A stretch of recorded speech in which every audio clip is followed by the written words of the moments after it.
ஸ்டாலின் முகத்துரையை அழிக்கும் விஜய், லெகசியே இருக்கக்கூடாது, அடுத்தடுத்து பெயர் மாற்றம் ஏன்?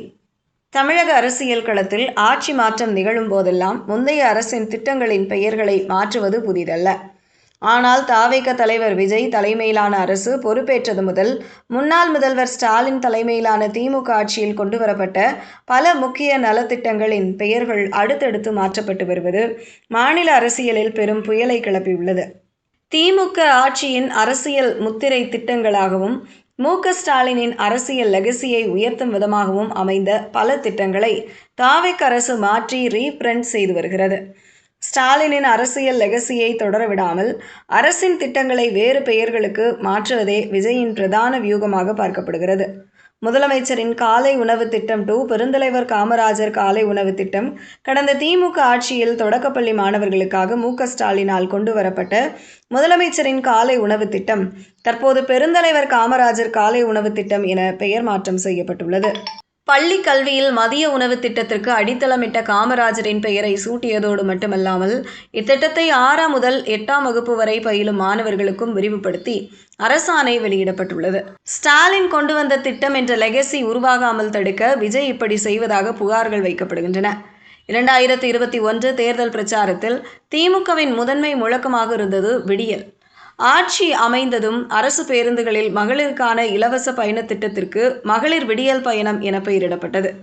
தற்போது தாவேக அரசு அதில் இருந்த அரசியல் முத்திரையான விடியல் என்ற வார்த்தையை நீக்கி எளிய முறையில் மகளிர் பயணம் என மாற்றியமைத்துள்ளது. இலவச பயணச் சலுகை தொடர்ந்தாலும் திமுகவின் தேர்தல் பிரச்சார சொல் பேருந்துகளில் இருந்து அகற்றப்பட்டுள்ளது. மு.க. ஸ்டாலினின் நேரடி மேற்பார்வையில் இளைஞர்களின் வேலைவாய்ப்பு மற்றும் திறன் மேம்பாட்டிற்காக தொடங்கப்பட்ட நான் முதல்வன் திட்டம் திறன் தமிழ்நாடு என பெயர் மாற்றம் செய்யப்பட்டுள்ளது. பிரச்சார தொனியை தவிர்த்து எதையும் குறிப்பிடாமல் இருக்கும் வகையில் இந்த பெயர் மாற்றம் அமைந்துள்ளதாக தாவேக தரப்பில் தெரிவிக்கப்படுகிறது.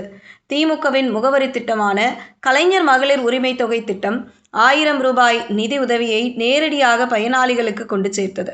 இத்திட்டத்தில் முன்னாள் முதல்வர் கருணாநிதியின் பெயர் இடம்பெற்றிருந்த நிலையில் கட்சி சார்பற்ற பொது பெயராக மாற்ற தாவேக அரசு பரிசீலித்து வருகிறது. இதற்கு மதிப்புமிகு மகளிர் திட்டம் என்று மாற்ற பரிசீலனை நடக்கிறது.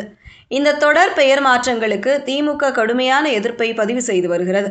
திட்டங்களின் பெயர்களை மாற்றுவதால் மட்டுமே பயனாளிகளுக்கு மனதில் இருக்கும் நன்றியையும் திட்டத்தின் தாக்கத்தையும் அளித்துவிட முடியாது என்று திமுக தரப்பு விமர்சனம் செய்து வருகின்றன.